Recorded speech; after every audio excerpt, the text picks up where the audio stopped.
Mới đây, trên trang cá nhân của mình, nam em và chị gái song sinh Lệ Nam đã bất ngờ livestream và cho biết bản thân và gia đình đang bị uy hiếp.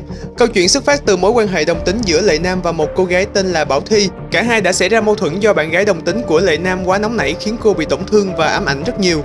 Người này cũng đã giam giữ Lệ Nam trong suốt mấy tháng qua. Cô vừa trốn thoát về nhà, nhưng cô gái kia vẫn không buông tha và dùng những lời lẽ không hay cũng như đe dọa hai chị em cùng gia đình. Nam em cho biết cô cũng đã trình báo sự việc với công an để tìm phương án giải quyết cũng như để đảm bảo an toàn cho cả hai chị em.